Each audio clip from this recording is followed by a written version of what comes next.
Welcome back to channel. അടുത്ത് നമ്മൾ structuralism എന്താണെന്നാണ് പഠിക്കുന്നത്. അതുപോലെ അതിൻ്റെ മെയിൻ ഐഡിയാസും ഫേമസ് തിങ്കേഴ്സിനെയും ഈ വീഡിയോയിലൂടെ പറയണം. So first, what is structuralism? Structuralism is a theory that focuses on the structures or system that shape meaning. ഒരു വസ്തുവിന് അല്ലെങ്കിൽ ഒരു സെൻറ്റൻസിന് എങ്ങനെയാണ് അർത്ഥം രൂപപ്പെടുന്നത് എന്ന് പഠിക്കുന്നൊരു സിദ്ധാന്തമാണ് structuralism. It began in linguistic with Ferdinand de Saussure and the later influenced literary theory, anthropology and philosophy. ഇതാദ്യം തുടങ്ങിയത് ഫെർഡിനാൻഡ് ഡിസോസറാണ്. പിന്നീട് ഇത് ലിറ്റററിയിലും ആന്ത്രോപോളജിയിലും ഫിലോസഫിയിലൊക്കെ ഇൻഫ്ലുവൻസ് ആയി. നമുക്ക് പഠിക്കാനുള്ളത് ഫെർഡിനാൻഡ് ഡിസോസറിൻ്റെ ലിംഗ്വിസ്റ്റിക്കിൽ കൊടുന്ന ഈ സ്ട്രക്ചറലിസം പിന്നീട് ലിറ്ററേച്ചറിൽ വന്നു. അതിനെ പറ്റിയാണ് നമ്മളിവിടെ പഠിക്കുന്നത്. എങ്ങനെയാണ് ലിറ്ററേച്ചറിൽ ഈ സ്ട്രക്ചറലിസം വന്നതുമെന്നും അതിൻ്റെ ബേസിക്കായ തിങ്കേഴ്സ് ആരൊക്കെയെന്നൊക്കെയാണ് പഠിക്കുന്നത്. ഈ സ്ട്രക്ചറലിസം എന്ന ആശയം കൊണ്ടുവന്നത് ഫെർഡിനാൻഡ് ഡിസോസറാണ്. പിന്നീട് അദ്ദേഹത്തിൻ്റെ ഈ സ്ട്രക്ചറലിസം എന്ന ആശയം ലിറ്റററി തിയറിയിൽ ഉപയോഗിച്ചു. അതിനെ പറ്റിയാണ് നമ്മളിവിടെ പറയുന്നത്. First point, meaning is produced by relationship between elements in a system, not by individual items. ഒരു സെൻറ്റൻസിന് മീനിങ് വരുന്നത് അതിൻ്റെ അപ്പുറത്തുള്ള ഓരോ വേർഡ്സും തമ്മിലുള്ള ബന്ധങ്ങളിലൂടെയാണ് ഒരു സെൻറ്റൻസിന് മീനിങ് വരുന്നത്. അതായത് ഒരു വാക്കിന് അർത്ഥം ലഭിക്കുന്നത് മറ്റു വാക്കുകളുമായുള്ള ബന്ധങ്ങളിലൂടെയാണ് ഒരു വാക്കിന് അർത്ഥം ലഭിക്കുന്നത് എന്നാണ് പറഞ്ഞത്. Okay, second point, language is A system of science. ഇതിൽ 2 പോയിന്റ്സ് പഠിച്ചിട്ടുണ്ട്, സിഗ്നിഫയർ ആൻഡ് സിഗ്നിഫയർ എന്ന് വെച്ചാൽ the word of sound. Example tree.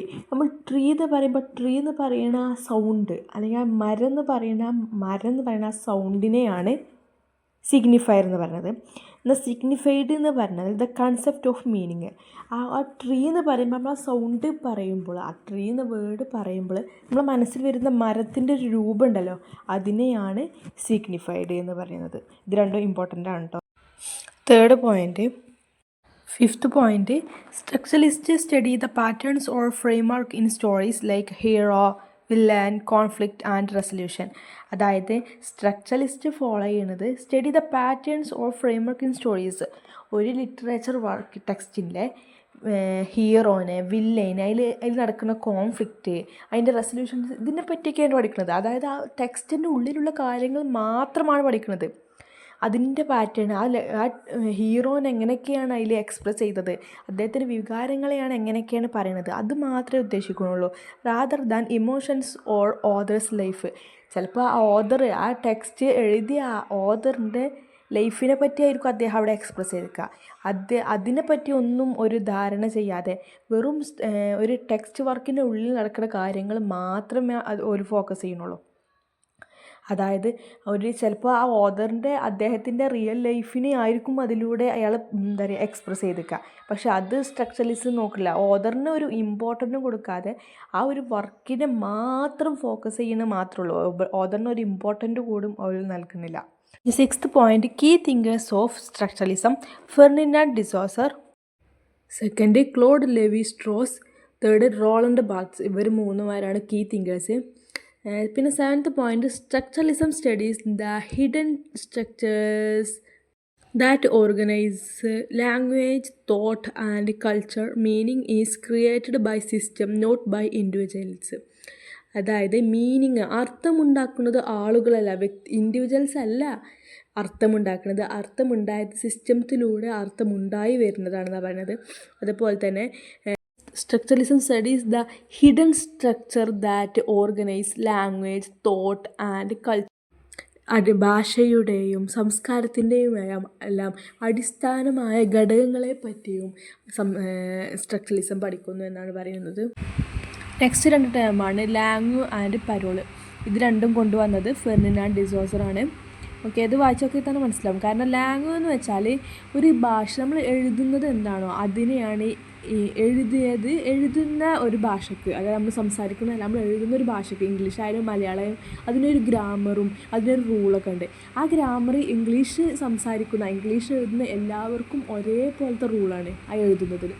അതാണ് ലാംഗ്വേജ് എന്ന് പറയുന്നത്. പരോൾ എന്ന് പറയുന്നത് എഴുതുന്നതിന് വ്യത്യാസമായിക്കാണ്ട്, ഇപ്പം മലയാളത്തിലാണെങ്കിൽ മലയാളം സംസാരിക്കുന്ന എല്ലാവരും ഒരേപോലെയല്ല മലയാളം പറയുന്നത്. കാരണം കാസർഗോഡത്തെ ഒരു സാധനത്തിന് കാസർഗോഡ് വേറെ പറയും, അതുപോലെ തിരുവനന്തപുരത്ത് വേറെ പറയും. അപ്പോൾ അതിന് വേറൊരു വ്യത്യാസമുണ്ട്. അതാണ് പരോള്. ലാംഗ്വേജ് എന്ന് വെച്ചാൽ സോഷ്യൽ ആൻഡ് കളക്റ്റീവാണ്. എല്ലാവർക്കും ഒരേ ഗ്രാമറാണ് ആ ഒരു ഭാഷയ്ക്ക്, ഇംഗ്ലീഷ് ഭാഷയ്ക്ക്. അതിപ്പോൾ ഏത് ഭാഗത്തായാലും ആ ഒരു ഇംഗ്ലീഷ് ഭാഷയിൽ ഉപയോഗിക്കുന്ന ഗ്രാമർ എല്ലാവർക്കും ഒരേപോലെയാണ്. എന്നാൽ മലയാളത്തിലും അതുപോലെ തന്നെ. എന്നാൽ പരോളിൽ ഇംഗ്ലീഷ് സംസാരിക്കുന്നതിൽ എന്താ പറയുക, ഓരോ ഇൻഡിവിജ്വലിനെ, ഓരോ സ്ഥലത്തിന് വ്യത്യാസപ്പെടും. അതുപോലെ തന്നെ മലയാളം തന്നെ മലപ്പുറത്ത് വേറൊരു സംസാരമാവും. Parole is personal and practical, depending on the speaker's choice and style. അതായത് ഓരോ ഇൻഡിവിജ്വലിൻ്റെയും ചോയ്സാണ് എങ്ങനെ സംസാരിക്കണം, ഏത് സ്റ്റൈലിൽ സംസാരിക്കണം, അതൊക്കെ പരോളിൽ ഉൾപ്പെടുന്നു. Example, the sentence you speak every day. നമ്മൾ ഡെയിലി ലൈഫിൽ യൂസ് ചെയ്യുന്ന ഓരോ വേർഡ്സിനും വ്യത്യാസം ഉണ്ടാകും. അതാണ് parole is the speech of an individual.